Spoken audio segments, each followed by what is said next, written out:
यही कमजोरी, यही अज्ञानता, यही विवशता हमें बार बार जन्म मरण के चक्र में डाल रही है। जानते हुए भी हम इनका विरोध नहीं कर पा रहे,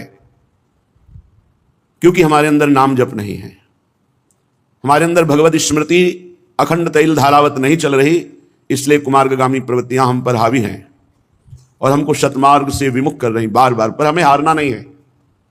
बात ध्यान से सुनिए, अनंत जन्मों से हमको ये परास्त करते चले आ रहे हैं, पर इस जन्म में हमारे ऊपर विशेष कृपा है कि हमारे सहयोगी हरि रूप गुरुदेव, गुरुदेव रूप हरि हैं। अब हम सैकड़ों बार हारते हुए भी नहीं हारेंगे। हमारा मन, हमारी इंद्रियां ये हमें बार बार परास्त कर रही हैं, लेकिन हम निराश नहीं होंगे, हम उदास नहीं होंगे, हम आगे बढ़ेंगे। उपासक अगर थोड़ी भी निराशा ले आया भगवत मार्ग से, तो वो घाटा होगा जो किसी भी तरह पूरा नहीं किया जा सकता। हम अजितेंद्रिय हैं, अपराधी हैं, नीच हैं, माना, पर हम इतने में बने नहीं रहेंगे। हम आखिरी श्वास तक प्रयास करेंगे कि हम अपने गुरुदेव और हरि के अनुकूल चलकर उनको प्रसन्न कर लें। कैसी भी विपत्ति आवे, कैसी भी परिस्थिति आवे, साधक को उत्साहहीन तो कभी होना ही नहीं। ये हमारी प्रार्थना मान लीजिए, क्योंकि ये साल 2 साल का खेल नहीं है, ये अनंत जन्मों से हमारा गलत अभ्यास रहा है। साल 2 साल से 4 साल से तो भजन मार्ग में लगे हैं, इसलिए पूर्वाभ्यास भगवत महत्व को लघु करके विषय महत्व बढ़ा देता है और हमें गलत आचरणों में, गलत चिंतन में, गलत वार्ता में ये हमें फंसा देता है। ये बड़े बड़े ज्ञानियों की बात कर रहे हैं, अपने तो अज्ञानी हैं। इसलिए पहली हमारी प्रार्थना स्वीकार करो कि तुम्हें कभी भी किसी भी स्थिति में निराश नहीं होना। क्यों छुपाएं? सारी गलती हमारी ही नहीं है, आपकी भी है। हे प्रभु, हे शरणागत वत्सल, अगर हम फिसल कर गिर रहे हैं तो उस समय आप कहां थे? बाद में तो डांट लगाते हैं, उस समय आप कहां थे? उस समय आप बचा लेते। जैसे गिरते हुए बालक को मां संभाल लेती है, तो नाथ, अब आप कह रहे हैं तो सारी गलती हम मान रहे हैं कि हमारी गलती, पर इसमें आपकी भी है।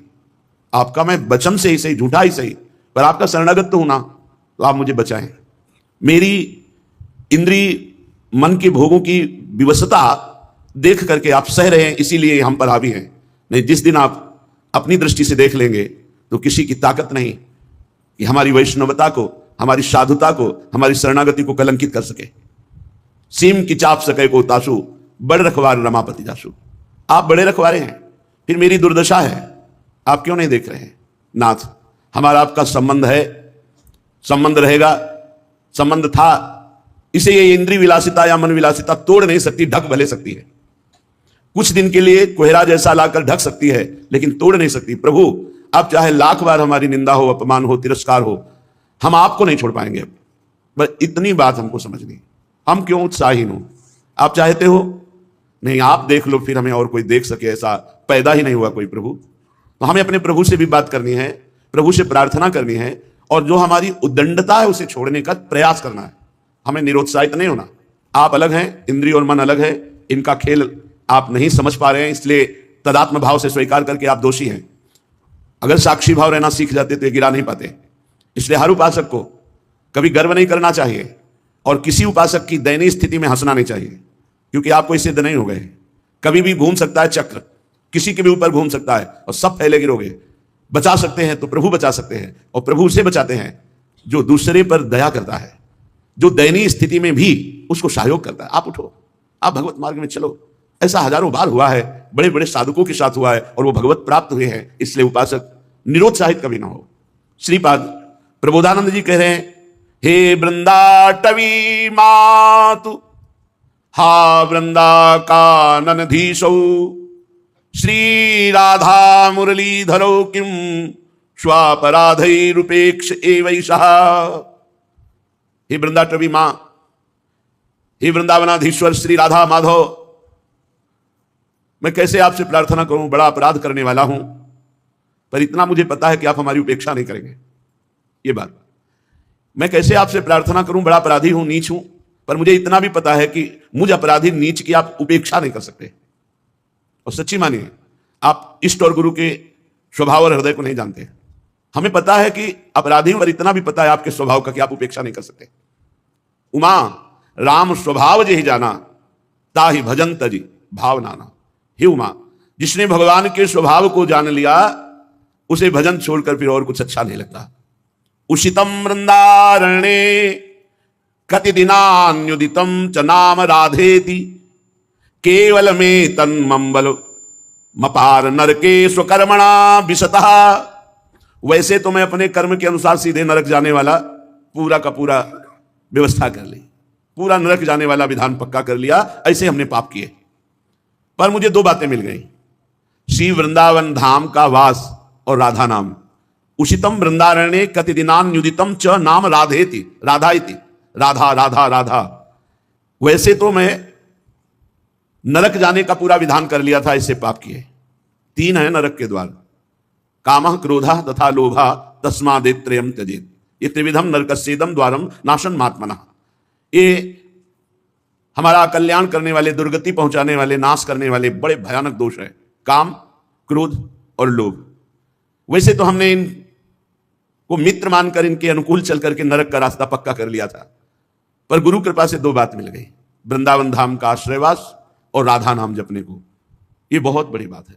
भाव ये है कि कितना भी नारकी पुरुष, अपराधी पुरुष हो, वृंदावन का आश्रय ले ले, वास स्वीकार करे और नाम जप करे राधा राधा राधा, तो परम पद का अधिकारी हो जाएगा। अपिचेत सुदुराचारो भजते माम अनन्य भाग साधुर्य समंतव्य सम्यक व्यवसिता हिसा। भगवान कहते हैं सांगो पांग दुराचार करने वाला नीच पुरुष हो, पर उसने ये मन में ठान लिया कि भगवान के सिवा मेरा कोई उद्धार नहीं कर सकता, वो मेरी शरण में हो गया, बस मैं उसे साधु बनाऊंगा। क्षिप्रम भवति धर्मात्मा, मैं बड़ी जल्दी उसे महात्मा बनाऊंगा, धर्मात्मा बना दूंगा। इसलिए उपासक को निराश होने की जरूरत नहीं। एक बार धोबिया पछाड़ अगर हमें माया ने गिरा दिया तो हम भी अगली बार तैयारी करेंगे, फिर हार गए तो फिर तैयारी करेंगे, 1000 बार हार जाएंगे तो 1000 बार तैयारी करेंगे। इसमें ऐसा नहीं है इस मार्ग में, अरे ये अमुक ऐसा, अमुक तो अपने हृदय को देखो, वृंदावन को साक्षी करके अपने हृदय को देखो। भाई किसी का दोष देखकर हमको उपहास नहीं करना, वही दोष भरपूर हमारे अंदर है। ये तो गुरु कृपा हरि कृपा से जैसे बांध पानी को रोक दे, ऐसे हमारी इंद्रिय मन को गुरु कृपा हरि कृपा रोके हुए है। नहीं तो अगर फैल जाए तो फिर अभी देख लो, बुरी से बुरी स्थिति हमारी हो जाए। हमें उपहास नहीं करना, किसी को हे नहीं देखना, सबके चरणों की वंदना करना और सबके प्रति अपने भजन का फल देना। कोई गिर रहा है तो हम 4 माला उसके नाम की और करके उसको दे, भाई तेरी बुद्धि शुद्ध हो तो भगवान को प्राप्त हो, आगे बढ़ो, तो वो लौट करके आपकी बुद्धि शुद्ध करके भगवान की प्राप्ति करा देगा। अहा विगर्हित कर्मण आस्ताम यत्तन्ममाति मूढ़स्य नैव जहाति तु वृंदा विपिनम नैवत्र नाम राधाय।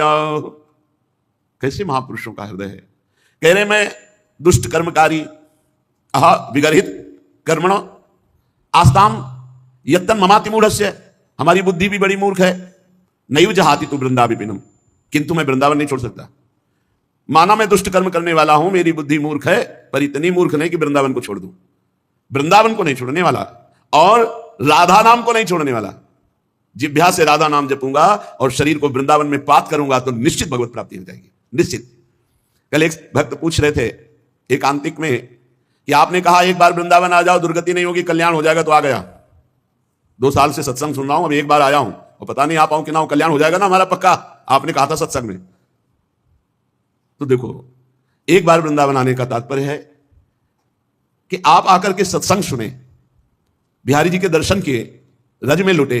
अब आपके द्वारा कुमार्गगामी प्रवृत्तियों से जो होने वाले पाप कर्म है, अब वो नहीं होने चाहिए। अब लो नशानी अब ना नशे हो। वृंदावन आ गए हो एक बार वृंदावन, तो तुम्हारा परिवर्तन होना चाहिए जीवन का। ऐसा नहीं कि आप वृंदावन आ गए फिर वही पापाचरण और आप सोचो कि हमको विमान आएगा या दिव्य पार्षद। उसके लिए आपको विचार करना है। अगर भजन नहीं करोगे तो अपराध बन जाएगा, बुद्धि फिर अपराध कर देगी। अपराध करने पर वैकुंठ से जय और विजय 3 जन्म के लिए दैत्य भाव को प्राप्त होते हैं। आप एक बार वृंदावन आ गए फिर अपराध कर रहे हैं, तो हम कैसे आपको कह दें कि आप भगवत प्राप्त हो जाएंगे। एक बार वृंदावन आ गए और ये नियम ले लिया, अब लो नशानी अब ना नशई हो और राधा नाम जप करो, अब वादा करते हैं पक्का भगवत प्राप्ति हो जाएगी। राधा नाम नैवात्र, अन्यत्र कहीं ऐसा नहीं कि आपको राधा नाम जपने की प्रेरणा मिले या राधा नाम सुनने को मिले। अगर कहीं सुनने को और जपने की प्रेरणा मिल रही तो कोई वृंदावन का संबंधी है या किसी रसिक से उसका संबंध है या वो रसिक है, अन्यथा नैवात्र राधा नाम। ये बड़ा अमृत रस है, पराविद्या है। हमें जिह्वा से राधा नाम नहीं छोड़ना और कोशिश करो शरीर से कोई पापाचरण ना हो। इसीलिए कोशिश शब्द कह रहे हैं, प्रयत्न करो। ऐसा हम ये नहीं कह रहे कि आज के बाद तुम कर ही नहीं पाओगे, क्योंकि दृढ़ नियम ले कुछ दृढ़ नियम काम नहीं करते। जब मन अपनी विलासिता में उतरता है उस समय केवल भगवान से प्रार्थना, उन्हीं से विनय, यही काम में आता। नहीं किसी का भी बस नहीं, काहू को बस ना है। जो कछ होए सब तिहारी कृपा से बिहारी बिहारिन। अगर कोई ठीक से चल रहा है तो बिहारी जो बिहारिन जो की कृपा से चल रहा है, काहू को बसना है, काहू को बसना है। ये देखो युद्ध है, ऐसा नहीं कि सर्वदया विजयी ही होता है, परिणाम में तो विजयी होगा जो भगवत आश्रित है, पर लड़खड़ा जाना, गिर जाना, ये सब होता है। इस मार्ग में ऐसा नहीं है कि अरे बस वही एक पैदा हुआ है जो गिर सकता है और तो कोई पैदा ही नहीं हुआ। नहीं, यहां बलवान इंद्रिय ग्रामो विद्वानम अपि कर्षति। इंद्रियां इतनी बलवान हैं, बड़े बड़े विद्वानों को भी भ्रष्ट कर देती हैं अगर चूक हो जाए तो। इसलिए वृंदावन का आश्रयवास कभी ना छोड़ो, राधा नाम का रटना मत छोड़ो, और प्रभु से लड़ना मत छोड़ो। लड़ो, भोग आपको लगाएंगे, आरती आपकी करेंगे, दुलार आपसे करेंगे, सर्वस्व आपसे है, तो झगड़ा किससे करेंगे? आपसे ही करेंगे। अब हम किसके पास जाएं? हम में सामर्थ्य नहीं है कि हम इंद्रिय और मन की चालों से बच पावें। तो इसीलिए तो भयभीत होकर आपकी शरण में आए हैं, इंद्रिय और मन से। और कोई भय नहीं जगत में, इंद्रिय और मन के द्वारा प्रकट किया हुआ सारा भय है। और आपने कहा है जो सभी तावा सरनाई रखी हो ताई प्राण की नाई। तो महाराज मैं भयभीत हूं, अपनी इंद्रिय और मन से भयभीत हूं और किसी से नहीं। पता नहीं कब कहां फंसा दे, कौन सा ये खेल खेल ले। इसलिए नाथ मैं आपकी शरण में हूं। हमें लड़ना भी पड़ेगा प्रभु से ही। नाथ कहां जाऊं, किसके पास जाऊं? आप जैसा उदार और सामर्थ्यशाली कोई त्रिभुवन में हो तो आप हमें संकेत करो, हम उसकी शरण में जाएं। जितने पति थे उन सबको पावन करने वाला आपने बना दिया। तीर्थी कुर्वन्ति तीर्थानि। तो महाराज उन्हीं पतितों की पंक्ति में मैं भी हूं, आप कृपा करो। तो कभी कभी अपने प्रभु से प्रार्थना करें, कभी कभी थोड़ा सा मान भी करें। किससे मान करेंगे? हम आप ही से करेंगे। झूठे से ही सही, कह तो रहा हूं कि मैं आपका हूं, तो आप संभाल लो सच्चाई से। पक्का पक्का वो ऐसा संभालेंगे, करो शब्द ते साधु समाना। वो अपने जनों को बहुत अच्छी तरह से संभालना जानते हैं। हाँ, आज्ञा पालन की चेष्टा करोगे तो दुलार पूर्वक संभाल देंगे। सच्ची मानिए वो संभाल तो लेंगे, साम दाम और दंड भेद से सीधे रास्ते लाऊं, नकली से बनाऊं असली, बना तो लेंगे, पक्का विश्वास है। पर धैर्य रखो, धैर्य रखो, नाम जप करो, भगवद आश्रित रहो। कैसी भी परिस्थिति आ जाए आंचल मत छोड़ना, बस ये सबसे खास बात होती है। अब तो हमारा कुछ नहीं रह गया, एक सेकंड में सब कुछ तुम्हारा है। आंचल पकड़े रहना, गले पड़ जाओ हरि के। सत्संग का सार, गले पड़ जाओ हरि के। जैसे हैं तुम्हारे हैं, राधा राधा बोलेंगे, जहां भेजोगे, जैसे रखोगे, जो करवाओगे वहां भी राधा राधा बोलेंगे। पर बोले नहीं इसीलिए फंस गए, अगर बोले होते तो फंसेते नहीं। राधा राधा चल रहा होता, फंसोगे नहीं। ये निश्चिंत हो जाओ, बेपरवाह हो जाओ। भगवान की शरणागति में पूरा भार वो ले लेते हैं, पर आपको केवल इतना है, तैल धारावत स्मरण पकड़ना है। राधा राधा राधा राधा। अगर हमारे कदम गलत जा रहे हैं, राधा राधा बोल रहे हैं, तो भूमि बदल जाएगी। वो गलत भूमि भी सही हो जाएगी, वो गलत चेष्टा भी मंगल में प्रभु की शरणागति से बढ़ाने वाली बन जाएगी। आप नाम न छोड़ना, हमारी बात को पकड़े रहना। ये संसारी पुरुष नहीं जानते। सैकड़ों अपराधों की लिस्ट बनी है आपके अंदर में। अगर आप अपने हृदय के जज बन करके जांच करो, अगर शास्त्र सम्मत आचरणों की लिस्ट हम देखें तो 2-4 पॉइंट मिलेंगे, और असत आचरणों की लिस्ट देखें तो पूरी भरी मिलेगी। और हम ऐसे न्यायाधीश हैं, अपने हजारों क्षमा कर दिए और दूसरे की आधी लाइन भी क्षमा करना हमारे लिए भारी पड़ जाएगा। अरे तो ऐसा नहीं। जो इस मार्ग के पथिक जानते हैं कि ये मार्ग कितना कठिन है, और जानते हैं कि फिसलने में देर नहीं लगती, पर क्या हम फिसलने की अनुमति देते रहे? क्या हम फिसलने का प्रोत्साहन देते रहे? नहीं, हमको अपने मन और इंद्रियों पर बार बार जलन और पश्चाताप करके ऊपर उठने की कोशिश करनी है। एक दिन निकल आएंगे। एक साधक सैकड़ों बार भ्रष्ट हो चुका था। उसने विचार किया मैं जंगल में जाकर शरीर पूरा कर देता हूं। एकांत जंगल में बैठ करके भगवान का चिंतन करने लगा कि प्रभु मेरी सामर्थ्य नहीं रह गई, मैं अपने शरीर को। तो ऐसी दृष्टि, पेड़ पर एक आग्रही चींटा चढ़ रहा था, फिर गिरा, फिर चढ़ने को, फिर गिरा, फिर चढ़ने की कोशिश, फिर गिरा, सैकड़ों बार गिरा, आखिरी बार चढ़ गया। तो कहा नहीं, मुझे शरीर नहीं छोड़ना, मुझे फिर साधना करनी। निकल गया। ऐसा नहीं कि हम निकलेंगे नहीं, निकलेंगे। हर बार गिरने पर पहलवान को एक जोश आता है, दांती पीसता हो, कहां मुझसे त्रुटि हुई, कहां त्रुटि हुई, और फिर एक ऐसे बलवान के रूप में उतरता है, पछाड़ देता है। ऐसे ही हमको देखना, मेरे से त्रुटि कहां हुई, कहां मेरे से चूक हो गई, जो हरि गुरु शास्त्र आज्ञा के विरुद्ध आचरण बन गया। और इंद्रिय और मन को ऐसे देखो जैसे अपने दुश्मन को देखा जाता है, और दबाव इनको। रसेंद्री से अच्छा भोजन मत लो, ज्यादा शयन मत करो, हर समय नाम जप करो, और इनको दबा करके अपने अनुकूल कर लो।